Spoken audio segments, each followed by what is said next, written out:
Your Honor.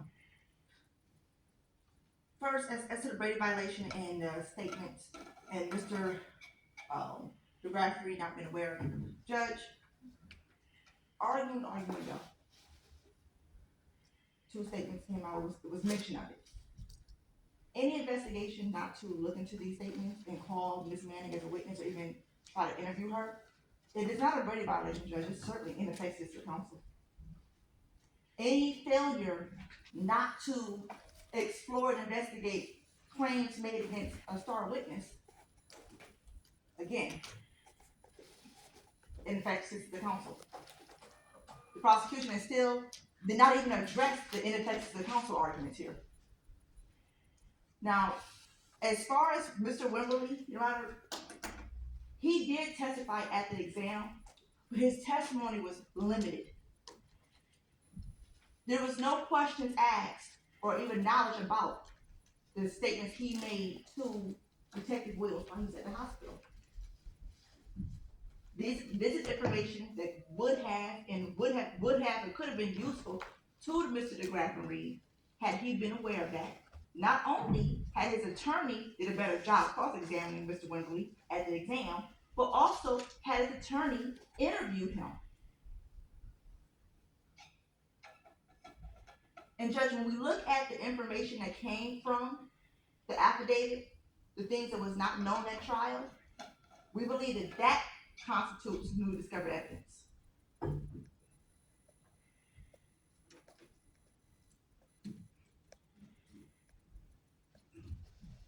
Sorry, 1 second.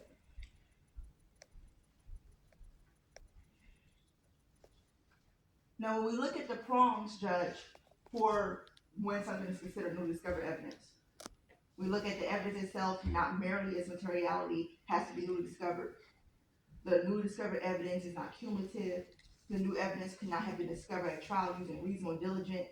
The new evidence considered with the full record of the case creates reasonable probability of a different outcome upon trial, Judge.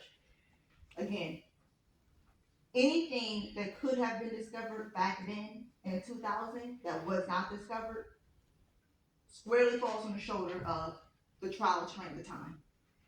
It was things that the trial attorney could have discovered. Mr. DeGraffenreid was in custody the entire time.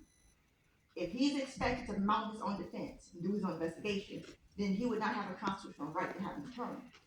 The attorney is there to provide aid, to provide legal knowledge, legal support, to represent him, to do all the things that he does not know how to do, that he's not trained to do, and that he does not know to do.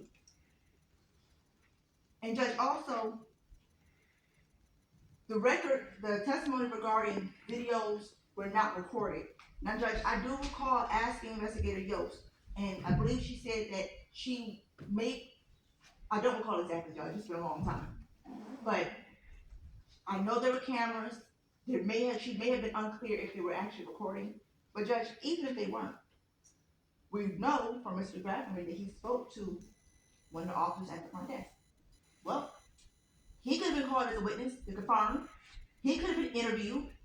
He's a colleague. He's there. Those is still ways to show and prove Mr. DeGraffenreid was at the police station at the time of the actual shooting, and that wasn't done.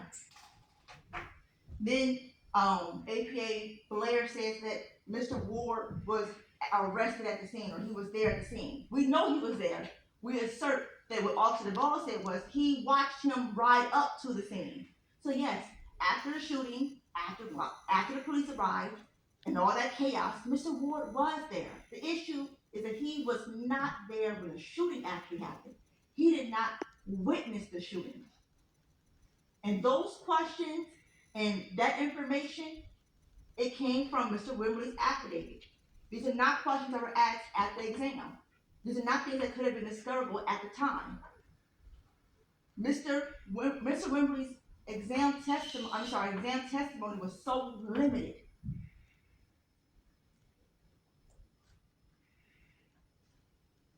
And Judge, I also believe that Mr. DeGraffenreid has good cause and he has shown actual prejudice. And again, Judge, I know this court does have some discretion when it comes to if it's clear that a person is actually innocent, if it is clear that the person is, did not receive a fair trial, this court does have the power to grant a new trial.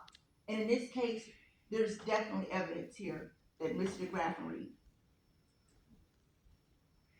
I don't believe, and I think it's almost wrong, Judge, to bar him from receiving a new trial if every single procedural bar is not met or is not cleanly met. If he didn't cleanly jump over it, it wasn't a clear jump.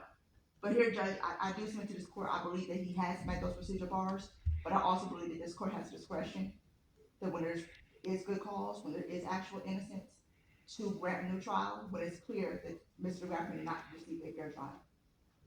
He just didn't. He did not have a good attorney. He did not have an attorney who was advocating for him or who did any type of investigation, any type of work. What he has now is this new evidence that he has from Mr. Wimberly that could have made a different outcome probable.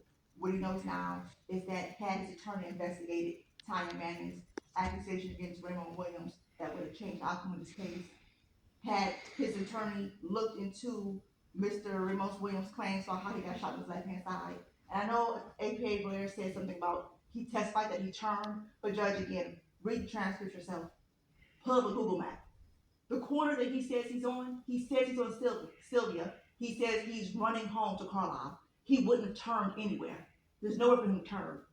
He was on a side street, running forward. There's no way that he could have been shot.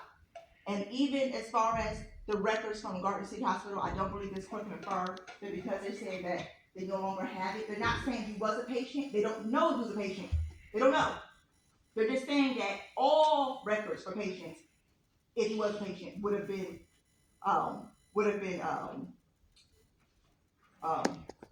purged. But they cannot confirm whether he was a patient or was not a patient. And again, that is something his attorney could have learned and discovered then, and he didn't.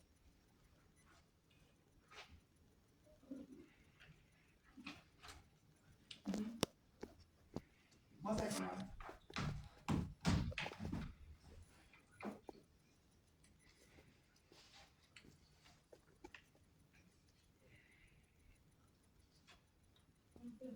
But also, Judge, let me also just state this, and this is from my personal experience as an attorney. Mr. Williams was named as a complainant, but his medical records weren't turned over either.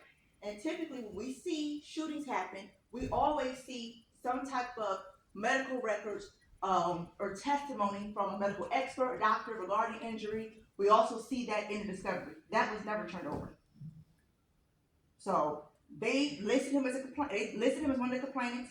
They claimed that he was shot. They should have turned over that evidence. They didn't.